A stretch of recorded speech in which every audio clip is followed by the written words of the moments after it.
Okay, let's unpack this. When you hear the phrase American identity, what immediately springs to mind? Hmm. For many, it's that iconic, almost poetic image of a melting pot. You know the one. Right, the classic image. Everyone just blends together. Exactly. Where people from every corner of the globe arrive, shed their former distinctions, and seamlessly blend into one new singular culture, becoming basically indistinguishable from one another. It's a comforting narrative for sure. Suggests harmony. It really is. But what if I told you that this widely accepted picture, while, deeply enduring in our national story, is only partially supported by the facts? Yeah, the reality tends to be a bit more complicated. Far more intricate, more dynamic, and frankly, much more fascinating than just a simple melting pot metaphor. So today, we're embarking on a deep dive into the truly complex and multifaceted process of how immigrants and their children actually form their identities here in the United States. Moving beyond those surface level ideas. Exactly. We're trying to really understand the nuanced social and psychological forces that are constantly at play. Our primary source material for this exploration comes from a truly insightful chapter titled Becoming American. Right, from the Handbook of Identity Theory and Research, a really solid source. It is, and this isn't merely an academic exercise, though it definitely draws on rigorous scholarship. It's a vital sociological and anthropological perspective. Hmm. It helps us grasp how identities are anything but static. They are incredibly fluid, constantly shaped by this dynamic, almost conversational back and forth between individuals and the larger society around them. This really raises an important question, I think, for anyone interested in the profound journey of how individuals construct their sense of self. Especially here, right? In a place as diverse as the U.S. Exactly, especially in a nation as diverse and constantly evolving as the United States.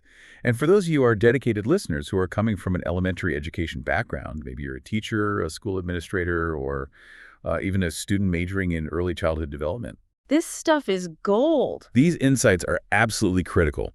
Understanding these complex processes isn't just about theory. It directly impacts how you perceive, interact with, and ultimately support the wonderfully diverse lives and rich inner worlds of your students. Yeah, think about it. Their identity formation, their evolving sense of belonging, their unique experiences of being American. It's all happening right there, within the walls of your classrooms and the broader school community, every single day. Recognizing these dynamics can, well, it can really transform your teaching practice. That's such a crucial starting point. So let's dive deeper into what identity actually is, because it's far more than just, a single label you might check on a census form. Definitely more than a box to tick. In popular discussions, particularly when we talk about national identity, there's often this very strong push for a singular, exclusive sense of belonging. We see debates erupt when people ask if immigrants are fundamentally different from native-born Americans simply because they come from somewhere else. Right, often gets framed as this very stark either choice. Are you American or are you Mexican? Or whatever the origin might be. Exactly.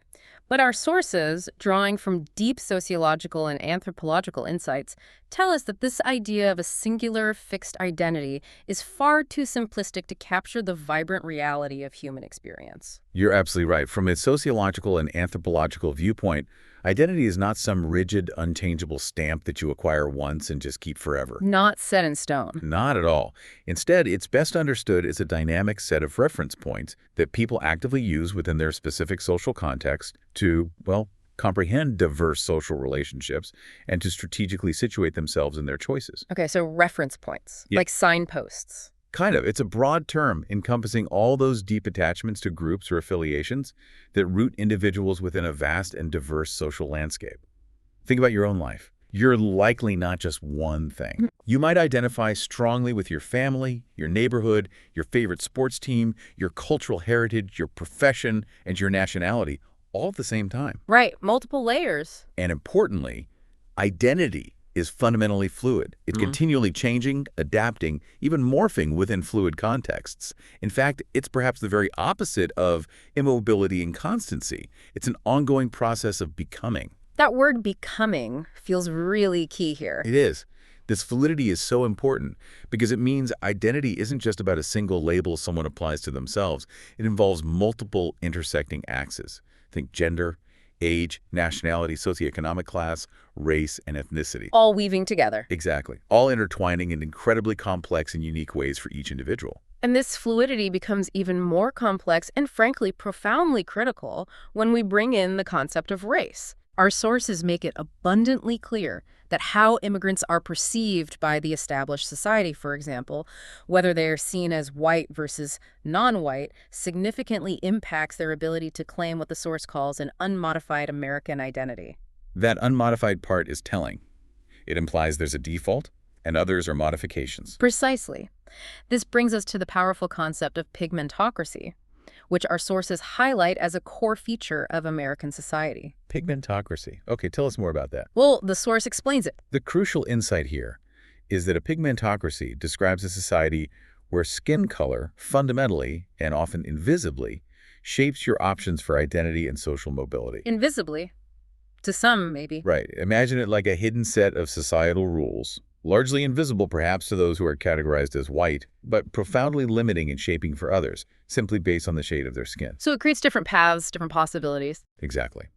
Someone with dark skin, for instance, is often seen as a visible minority, regardless of their country of origin or cultural background. They may find themselves compelled, or even ascribed, to incorporate this non-whiteness into their identity. Ascribed, meaning it's put on them by others. Yes. They might choose specific labels related to this marginalization, like Black or African American, even if they are, say, a first-generation Haitian immigrant who identifies strongly with their Haitian heritage. This external ascription, this perception from the wider society, profoundly shapes how individuals categorize themselves and how they are treated. Wow. And for elementary educators, this concept is incredibly important. You might have a student who, on one hand, is rapidly learning English, excelling in school, embracing American pop culture. Doing all the American things. Right. But on the other hand, they might be internalizing and responding to how society perceives their race or ethnicity, which could lead them to adopt or emphasize certain identity labels that reflect that societal perception, even if it's a label they didn't initially consider for themselves. So that external view creates a boundary, a limitation that kids have to somehow navigate. Precisely. A limitation they have to navigate. That's a stark reality, highlighting how powerful external perceptions can be. It makes me wonder then, how much of becoming American is truly an individual's choice versus how much is, well, dictated by the color lines society draws? That's the million-dollar question, isn't It it? really is. And speaking of how things are drawn, this understanding of national identity itself has shifted profoundly over time. Historically, it was often tied to an essentialized race, meaning only white Americans were truly considered American. It was this very narrow, incredibly restrictive view, essentially stating that American identity was something you were born into based on your racial lineage. Like it was biological, fixed. Exactly. But thankfully, the understanding has evolved significantly towards what scholars now call socially constructed self-identification. Yeah, exactly. Yeah? This shift means identity isn't just something you're born with or something determined by biology. Rather, it's something that develops dynamically through an individual's life and, crucially, varies by context. Context again, super important. It's huge. Think about it. You might perform a particular identity in your workplace, a slightly different one at home with family, and yet another within your close-knit community or among friends. You code switch, essentially. In a way, yes, these aren't contradictions. They're skilled adaptations to different social environments. And even more broadly, we see the rise of transnationalism, a phenomenon where identities can comfortably span nation-states. Okay, transnationalism, how does that work? Well, with the incredible reduction in travel costs and the explosion of technological advances like cell phones and the internet, it's easier than ever for individuals to maintain strong, continuous ties to their countries of origin. Staying connected back home. Right. This allows identities to move gracefully beyond strict national borders, creating a sense of belonging in multiple places simultaneously. So what does this all mean for your students, for the kids in the classroom? It means that a child in your classroom might be negotiating multiple layers of identity simultaneously. They could feel deeply American in many ways, culturally, socially, but also profoundly connected to their parents' homeland. And both can be true at the same time. Absolutely. And these different facets might come to the forefront depending on the situation they're in. This isn't confusion. It's a rich, complex identity. It's clear that the idea of becoming American has this deep and often contradictory historical foundation. We frequently hear the United States referred to as nation of immigrants. We do. It's part of the national story. And that's certainly true in one sense. Its very fabric was built on waves of global immigration. But the crucial point our source makes is that who could truly become American was always fiercely debated, always legally and socially restricted. It wasn't automatic for everyone. Not at all. Until at least the 1960s, the so-called melting pot was largely a mold of conformity to white Anglo-Saxon Protestant or WASPy norms. Right, the WASPy ideal. If you were from England, you could almost instantly become American. If you were from continental Europe, your labor was eagerly welcomed, but your culture and religion often faced intense initial resistance. And it's striking how early this racial divide was actually codified into law.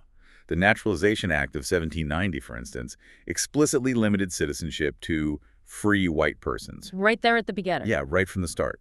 This legal framework immediately established a racial hierarchy, a foundational blueprint for who belonged and who didn't.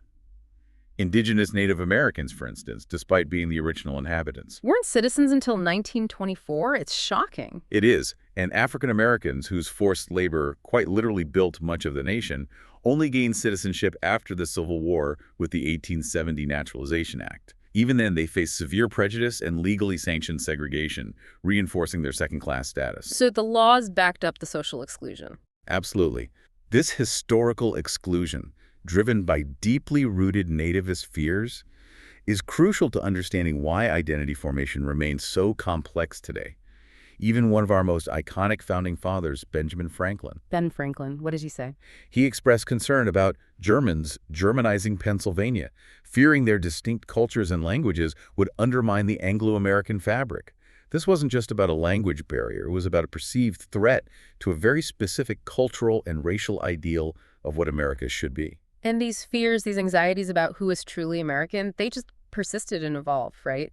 Let's look at the Great Wave of Immigration, which happened between, the 1880s and mid-1920s. A huge period of influx. We're talking about a staggering 23.5 million immigrants flooding into the country, initially from familiar origins like England, Ireland, Germany, but then increasingly from Southern and Eastern Europe, largely Catholics and Jews. And alongside them were significant numbers of Asians and Mexicans, particularly in the West and Southwest. Right.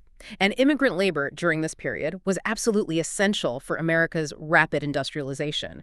Factories needed workers, mines needed hands. Industries demanded more labor than was available domestically. So economically, these new arrivals were welcomed, even desperately needed. Yes, but, and this is a big but, this economic integration stood in stark contrast to their identity struggle. Culturally and socially, it was a very different story. How so? Their non-Protestant religions, their unfamiliar languages, their different appearances, they were often negatively assessed and perceived as a threat. What's truly revealing is that groups like Catholic Irish and Italians and Jewish Germans and Russians were initially viewed as racially distinct and inferior to the dominant Anglo-Saxons. Wait, Irish and Italians were seen as racially distinct. Initially, yes. This wasn't just simple prejudice. It was explicitly framed in racial terms. We see examples like early state limits on voting for Jews, the Ku Klux Klan targeting Jews after the Civil War. Elite Ivy League universities placing quotas on Jewish students, and widespread stereotypes that Catholic immigrants were more loyal to the Pope than to their new homeland. They were seen as fundamentally un-American, incapable of true assimilation. It's a powerful illustration of how the very definition of whiteness itself was, fluid and expanded over time. It wasn't a fixed category. Right. Despite facing immense discrimination and being racialized in their own right, these European immigrants, regardless of their specific origin or religion, entered the country legally as free white persons. That legal status was crucial. Because it meant they were eligible for future citizenship. Exactly. This, combined with their economic integration into the burgeoning industrial machine, gradually allowed them to become accepted as white Americans. This process was particularly accelerated after World War I and World War II. When national unity became paramount. Right. Pushing for a broader sense of national unity and a more encompassing American identity that could absorb these previously racialized European groups. For instance, Germans, who had been subjected to suspicion during WWI, even physical assault. Suddenly became white Americans. Pretty much. They quickly became seen as white Americans after the war, largely abandoning their distinct cultural expressions in public life. But by stark contrast, non-white immigrants faced far more insurmountable barriers.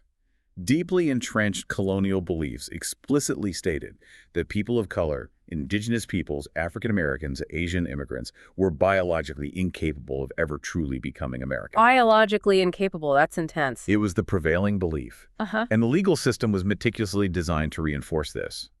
Beyond the 1790 Naturalization Act, consider the Chinese Exclusion Act of 1882. The first major law restricting immigration based on race and nationality. Exactly. Then came the Oriental Exclusion Act of 1924, which effectively prohibited almost all immigration from Asia entirely. These laws were not just about numbers. They were about maintaining a racial hierarchy. And it went beyond just immigration law, right? Oh, yes.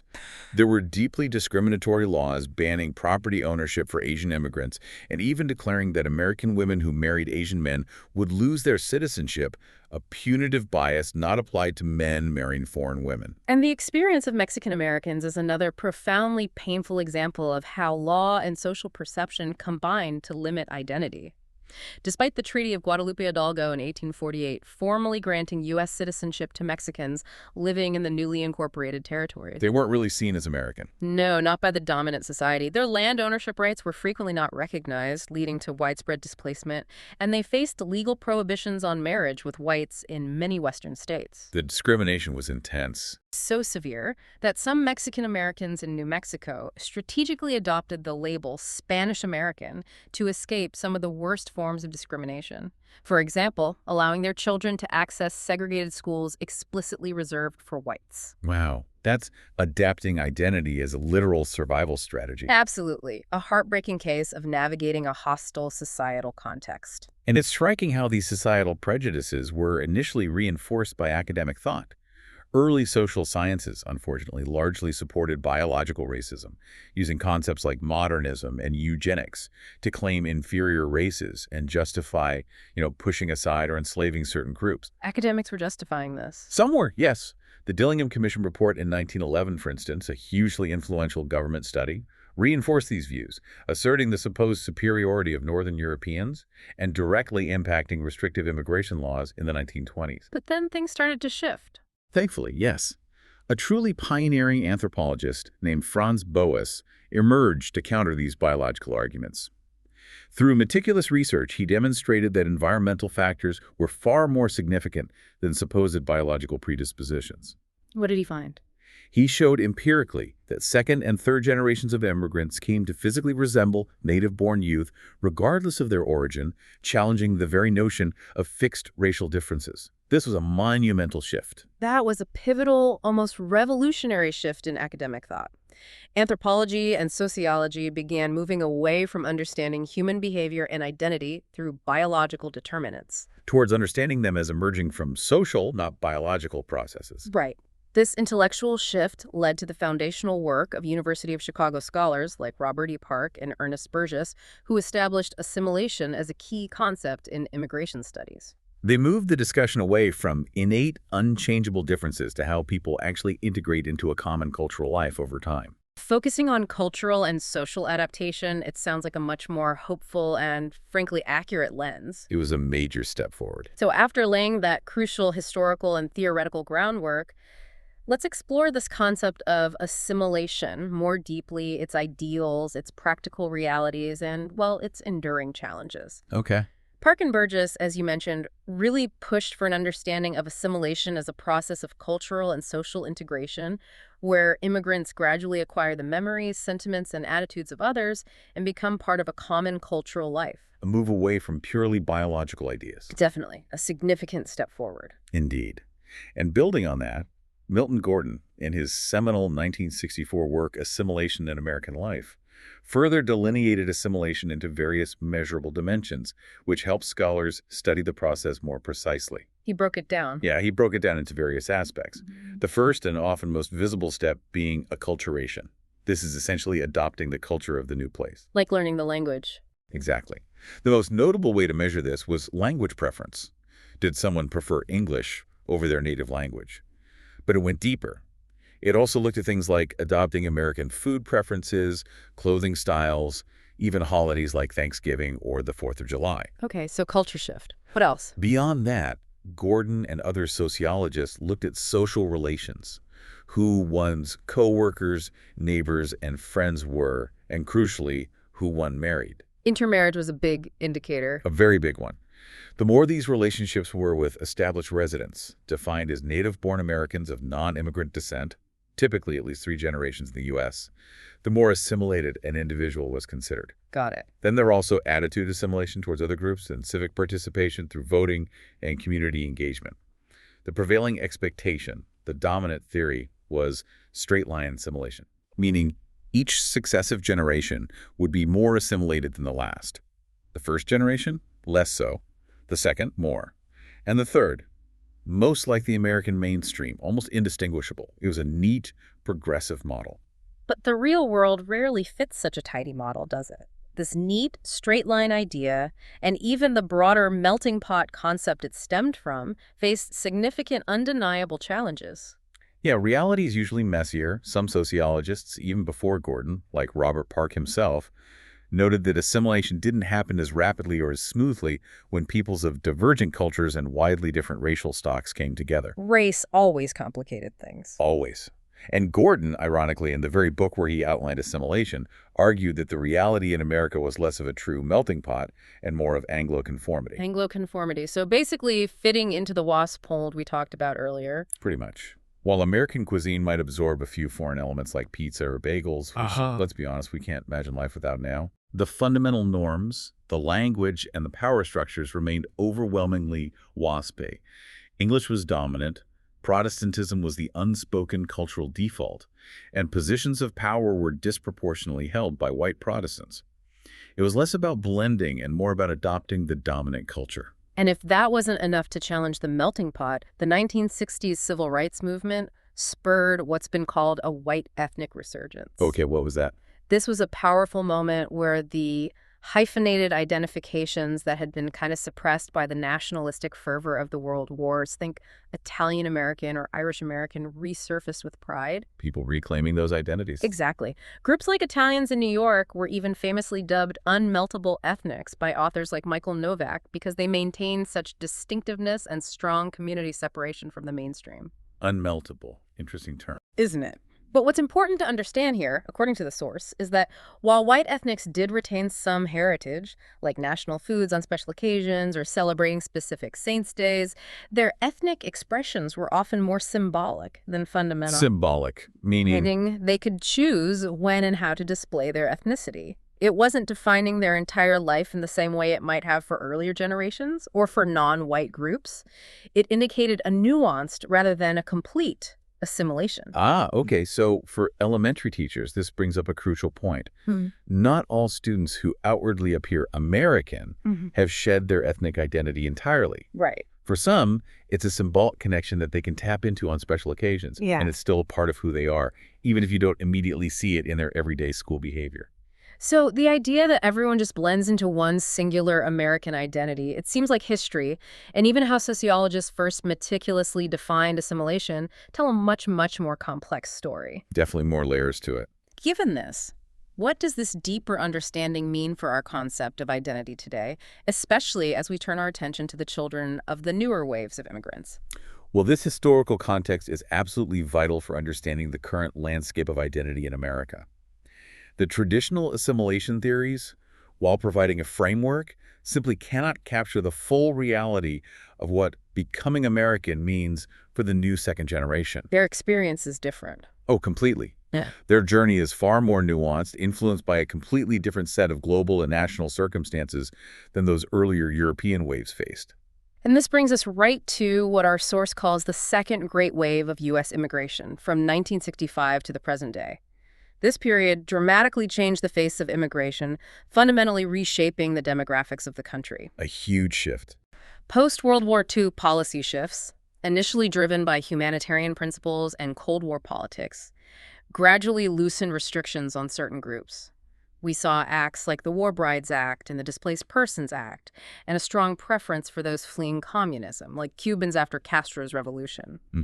But the real game changer, the moment that truly redefined American immigration, was the 1965 Immigration and Nationality Act. That was a big one. Huge. This landmark legislation eliminated the severe country-specific restrictions and national origin quotas that had disproportionately favored European immigrants for decades. And the impact was immediate and profound. It created a seismic shift in where immigrants were coming from. By 2000, over 75% of new immigrants were predominantly from Latin America and Asia, with Mexico becoming the single largest source. A completely different origin pattern. Completely. And this new wave, predictably, reignited old debates and nativist concerns, echoing the fears seen in previous centuries. Here we go again. Right. Critics voiced anxieties about biological racial differences and cultural challenges, with some arguing that multiculturalism would somehow prevent integration and undermine American cohesion. But economically, Yet, just like the previous wave, immigrant labor continued to be welcomed, often paradoxically, by the very industries that fueled the country's growth. They filled essential roles in agriculture, construction, service industries, and, significantly, in high-tech sectors like Silicon Valley. where the source notes over half the PhD engineers are immigrants. Exactly.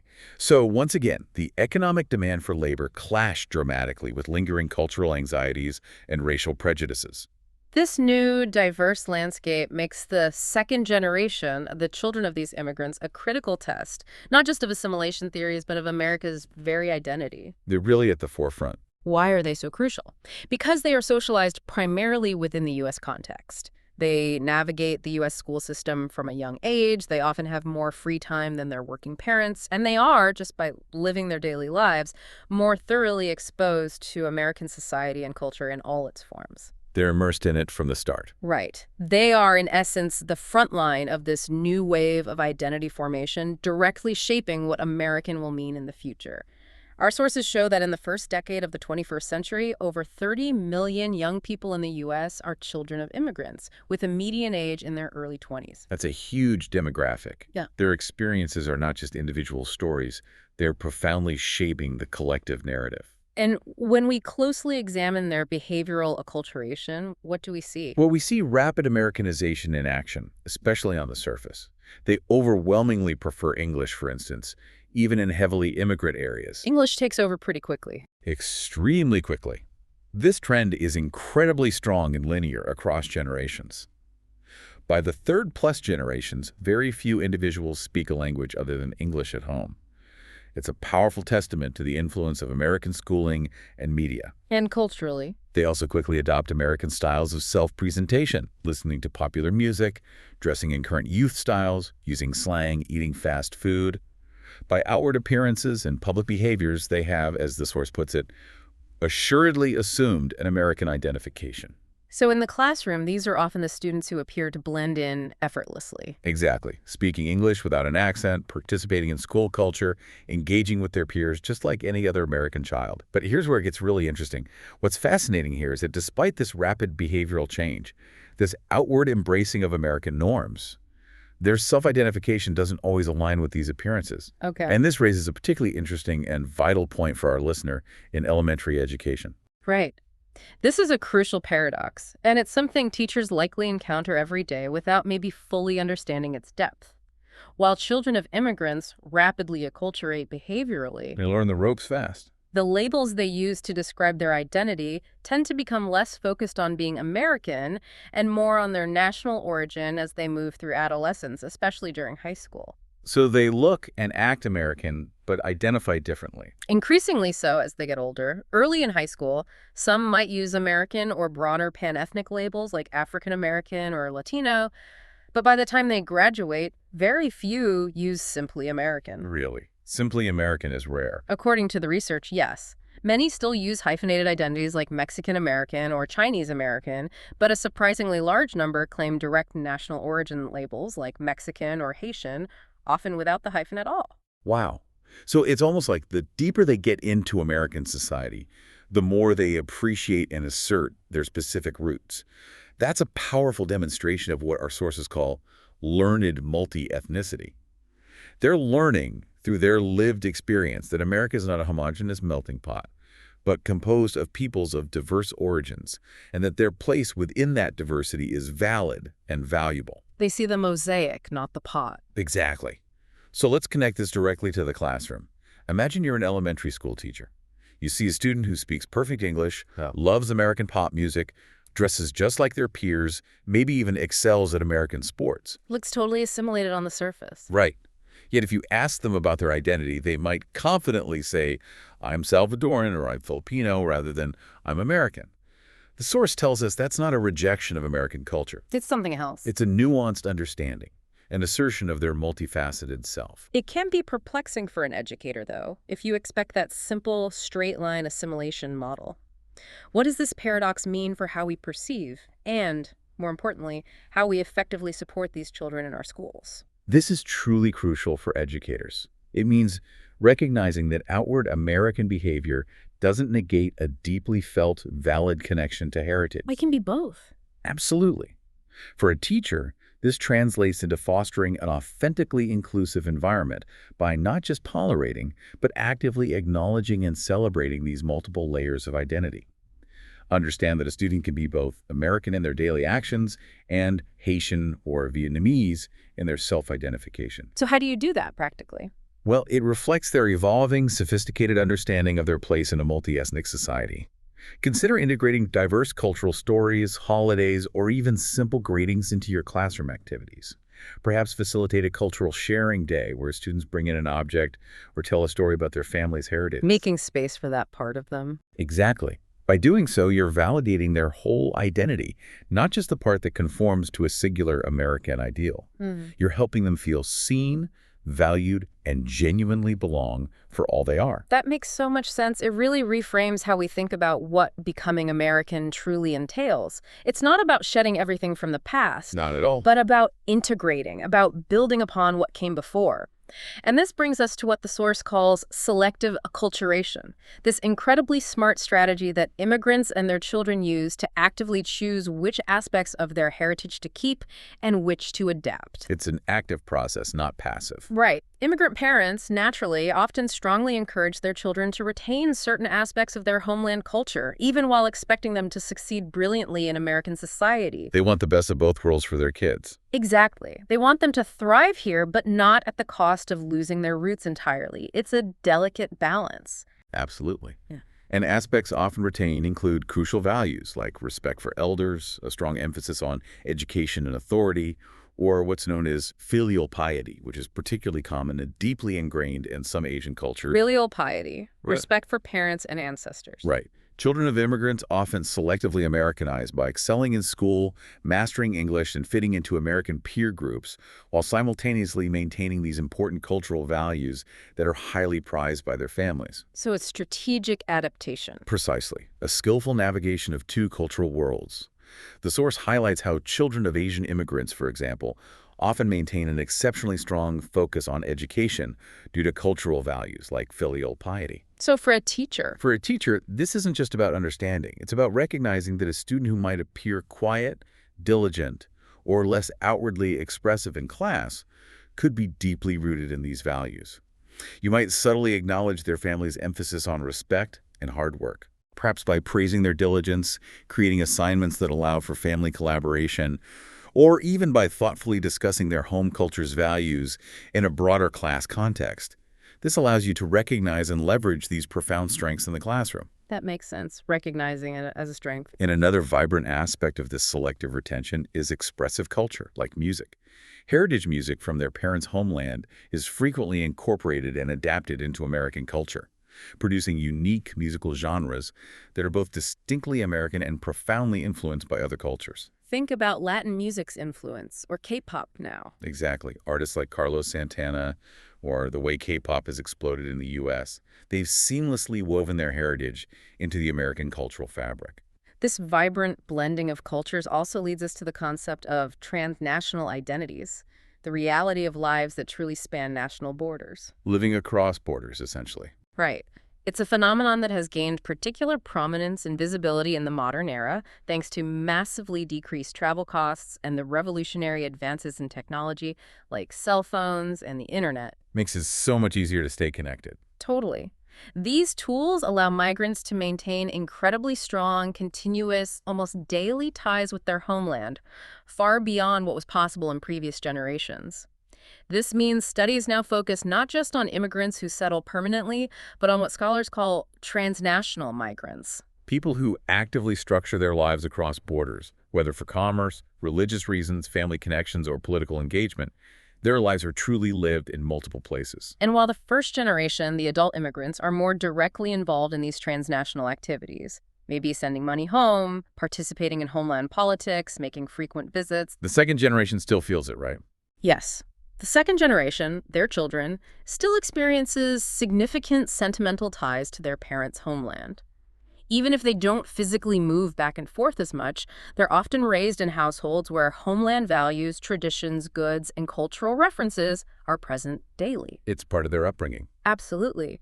And what's fascinating is that these transnational activities and U.S.-focused political engagement often complement rather than conflict with each other. They're not mutually exclusive loyalties. So you can be involved in both places. Apparently so. For example, American Jews can easily be both deeply American and passionately supportive of Israel. Similarly, first and second generation immigrants can be profoundly involved in political activities in their homeland and still be deeply engaged in U.S. politics. Loyalty isn't a zero-sum game. Exactly. It can be multi-directional, expanding our very notion of national belonging. This fluid, multi-layered reality makes conceptualizing multiple identities a much more accurate and sophisticated way to describe what's happening than simplistic terms like hybrid. Hybrid sounds a bit too fixed. Right. While hybrid might suggest a blending into a single, somewhat fixed identity, empirical research clearly reveals that identity isn't static. It profoundly varies by context. Individuals literally perform different identities in different social worlds, skillfully adapting to their surroundings. Performing identities. Yeah. Okay. So what does this idea of performing different identities in different contexts actually look like for an elementary school student from your perspective as an educator? That's a fantastic question, and it's something teachers likely observe every single day without perhaps having the language for it. Imagine a student who, on the playground, is fully American, playing U.S. sports, speaking perfect English with American slang, engaging completely with pop culture trends. That's right in. Totally. But then, on a Sunday with family, that same child is speaking their parents' native language, eating traditional foods, maybe attending culturally specific religious services, and observing different social customs. A completely different context. Exactly. This isn't a contradiction. It's a profound demonstration of their social dexterity. They are skillfully navigating different social environments and their corresponding expectations. How can understanding this contextual performance specifically help an elementary school teacher? It sounds like it could prevent a lot of misunderstandings or misinterpretations. Oh, absolutely. This concept is incredibly liberating for educators. It means a child isn't being inauthentic or disloyal to one identity by embracing another. They are simply and skillfully navigating different social environments and expectations. So teachers shouldn't see it as confusing or fake. Not at all. Teachers can profoundly support this by creating classroom spaces where all aspects of a student's identity feel genuinely welcome and valued. Avoid making assumptions based solely on one context. Like seeing them only on the playground. Right. Understand that a child's American identity at school, the one they perform for their peers and teachers, doesn't erase their Haitian or Vietnamese identity at home. Instead, it enriches their world, and by extension, our classrooms. So celebrate both. Yes. Celebrate the languages they speak at home, incorporate cultural traditions into classroom activities, or simply acknowledge and respect their dual heritage in a natural, everyday way. For instance, if a student refers to a specific cultural dish, you might ask them to describe it, or if they mention a family celebration, encourage them to share a bit about it with the class, if they're comfortable. Little things that show you see the whole child. Exactly. This approach validates the whole child and creates a more inclusive, understanding, and truly vibrant learning environment for everyone. That's a powerful way to think about it. But there are also inherent limits to this choice, aren't there? Our sources remind us that individuals, regardless of their chosen identity performance, cannot choose their skin color or escape the profound impact of prejudice and discrimination based on their appearance. Right. The pigmentocracy factor again. Exactly. For instance, West Indians may elect to maintain their British-inflected accent, speaking English with a distinct rhythm, but they can still be perceived and treated by others as no different from African Americans due to shared phenotypical characteristics. Or South Americans, who may know nothing about Mexico, might still be treated as Mexican, with perceived similarities by those who hold biases. The color line, unfortunately, still limits these choices and profoundly shapes lived experiences. Exactly. And it's also important to recognize the reciprocal impact. The second generation is not just passively assimilating into America, they are actively and profoundly remaking what it means to be American. They're changing America, too. Absolutely. Just as classic examples like pizza and wan soup have become integral parts of American cuisine, contemporary children of immigrants are contributing their own unique flavors, innovations, and perspectives to the culture, fundamentally expanding its definition. Like the music examples you gave earlier. Exactly. Think of the indelible mark left on popular music by artists like Carlos Santana, blending rock with Latin influences, or Wyclef Jean weaving Haitian sounds into hip-hop. Or consider the emergence of new fashion trends like Indo-chic, which fuse traditional Indian aesthetics with modern Western styles. They're expanding the very definition of American. Precisely, expanding it to include a broader, richer tapestry of cultural expressions.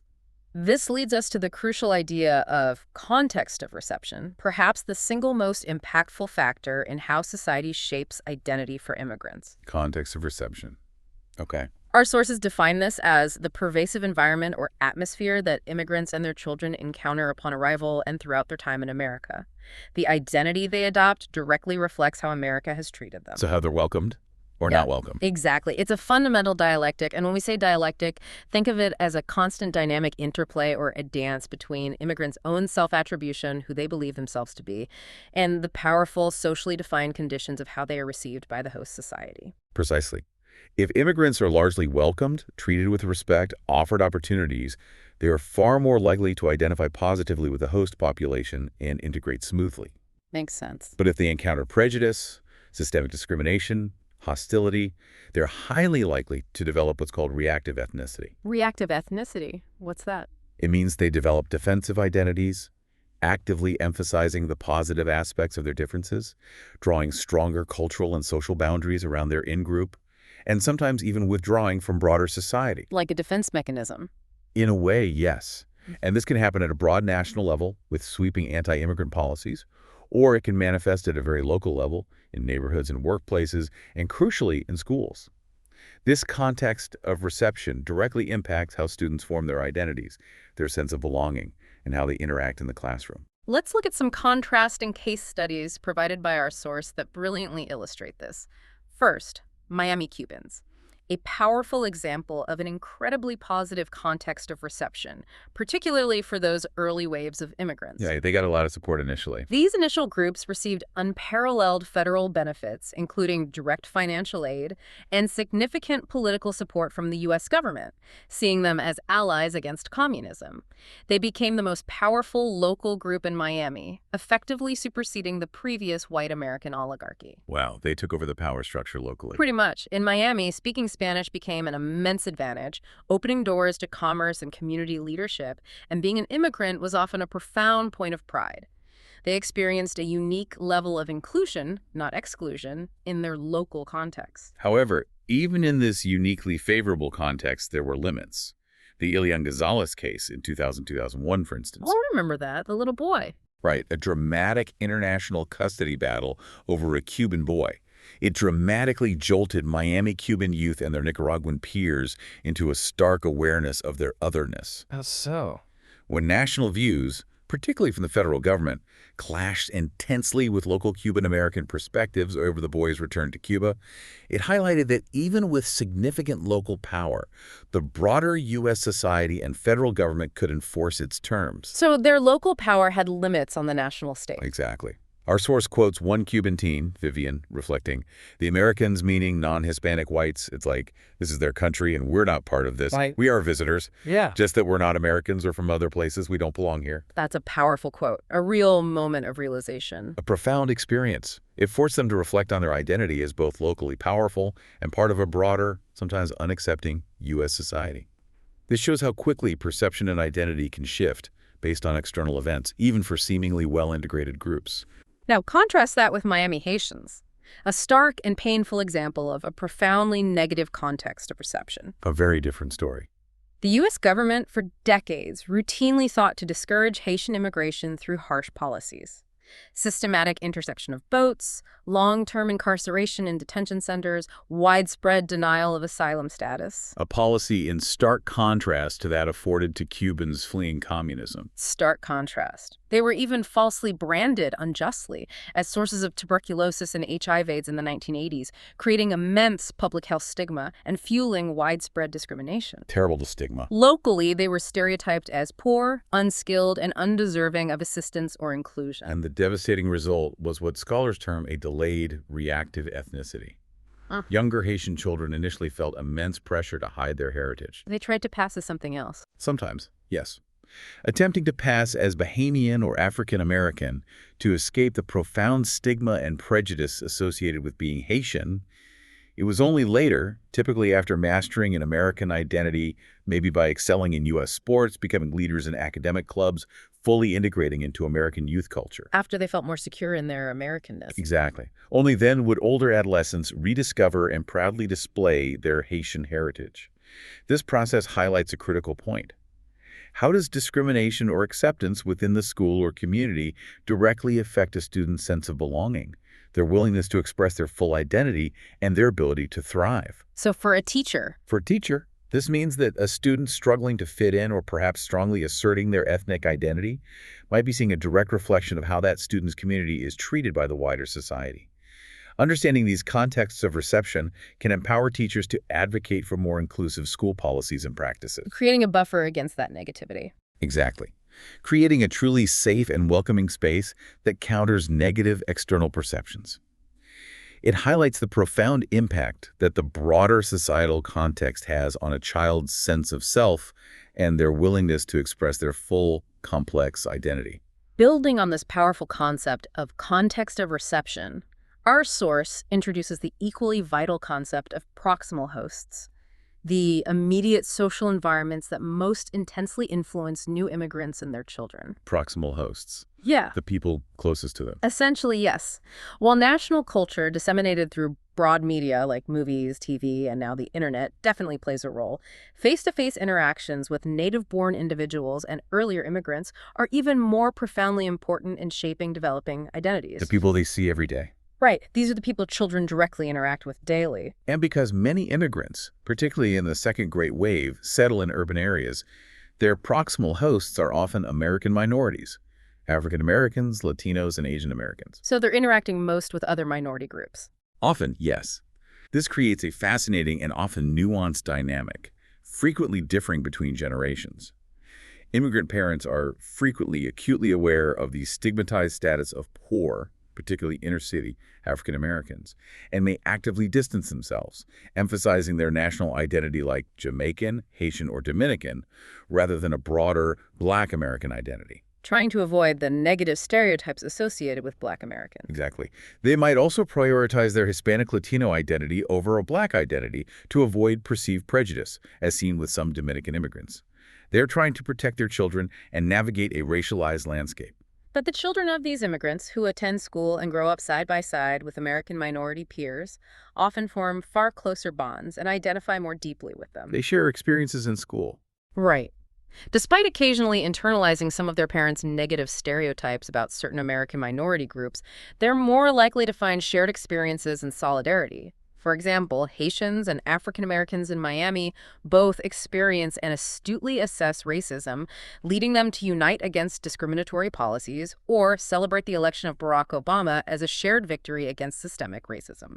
Finding common ground and shared struggle. Exactly. One Haitian young man in Miami captured this perfectly, asserting to his high school class, "We're all African, because all of us came on the slave ships from Africa. Some got off here and some got off there. We're all African." Wow. That's powerful. And the class applauded. According to the source, yes. Demonstrating a profound identification beyond national origin. This identification with Native minorities among children of immigrants has been termed segmented assimilation. Segmented assimilation, meaning assimilating into a specific segment of society. Exactly. It means that first and second generation immigrants of color may assimilate not into a singular white American mainstream, but rather into the segments of U.S. society they most physically resemble or with whom they share common experiences of marginalization. So multiple pathways again. Right. Asian immigrant children might assimilate into the broader Asian American segment, Black immigrant children into the African American segment, and Spanish-speaking immigrant children into Latino Hispanic segments. This challenges the old simplistic straight-line model, showing multiple equally valid paths into American society, each with its own set of cultural nuances and social dynamics. Now, some scholars initially argued that a small proportion of immigrant youth might unfortunately identify with and adopt stereotypical oppositional values, sometimes associated with some poor inner-city youth, like demeaning education or engaging in rebellious behavior against authority. That was a concern It raised. was, but our sources are very clear on this point. The vast majority of children of immigrants are not involved in such behaviors. That's crucial to emphasize. Absolutely. Instead, they selectively assimilate, choosing elements that allow them pure acceptance and social integration without compromising their fundamental commitment to education and their parents' goals for upward mobility. This is a critical, nuanced point for teachers to grasp. Immigrant parents, unfortunately, sometimes misinterpret American styles, like certain clothing choices, popular music, or even casual attitudes, as a wholesale rejection of their values or their children's commitment to education. They see the baggy pants and worry. Exactly. They might see a student embracing certain fashion trends or listening to specific music genres and mistakenly think their child is abandoning their cultural roots or academic aspirations. However, for the children themselves, these are often just one aspect of their developing identity. A way to fit in with peers. Right. A way to fit in and express themselves within their social context, not a full abandonment of core family values or their commitment to school. Teachers can provide a nuanced understanding by focusing on the majority of students who are navigating these complexities successfully, reinforcing their academic goals. And not judging based on appearances. Precisely. Creating an inclusive environment where students feel seen and valued for all aspects of their developing identities. It's about looking beyond the surface-level behaviors and recognizing the deeper identity work happening, enabling educators to better support students who are building their multifaceted selves within the American context. So after all this today, we've truly unpacked the complex and often surprising reality of becoming American. It's definitely not simple. Not at all. It's a process far, far removed from the simplistic melting pot ideal, which, as we've seen, was often more accurately described as a mold of conformity to white Anglo-Saxon Protestant norms. A mold many didn't fit or weren't allowed into. Exactly. For non-white immigrants, and even many European groups outside the WASP mainstream, the barriers to full inclusion and equal participation were substantial and deeply rooted in law and society until well after World War II. And this brings us to a truly fascinating moment. America is currently at a crucial crossroads of identity.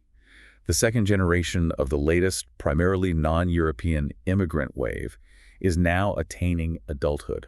This generation we've been focusing on. Yes, they are becoming American in incredibly complex and innovative ways, profoundly influenced by how society treats them, by their parents' deliberate and loving efforts to maintain some of their heritage, and by the increasing opportunities for transnational lives that allow them to span borders, connecting multiple worlds. These young people are contributing powerfully to the workforce, raising their own English-speaking children who are growing up fully American and engaging politically in their communities from local school boards to national elections. They're woven into the fabric of the country now. Absolutely. They are American in fundamental, undeniable ways, showing deep acculturation to the societal norms and language. Yet they also often hold on to selected, meaningful aspects of their parents' culture and identity, enriching the American fabric in the process. And crucially, they recognize that they are not American in the exact same way as white Americans whose families have been here for generations.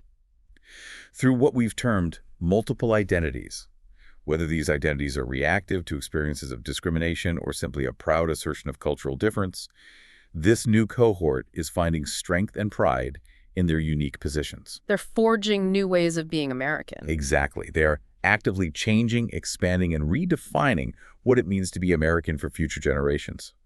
They are demonstrating that American identity is not a static destination, but a vibrant, ever-evolving journey. So what does this all mean for you, our listener, whether you're working in a classroom, building a community, or simply reflecting on your own sense of belonging? If American identity has always been and continues to be shaped by waves of immigration and by how new groups are received and choose to adapt, what does this evolving, dynamic understanding of identity mean for our collective future? How might the American identity you imagine today be fundamentally different for generations to come? And how will you, through your interactions, your teaching, your choices, contribute to that ongoing, vibrant definition? It's a living concept, constantly being rewritten. Exactly. Constantly being rewritten by the very people who claim it, and you are part of that story.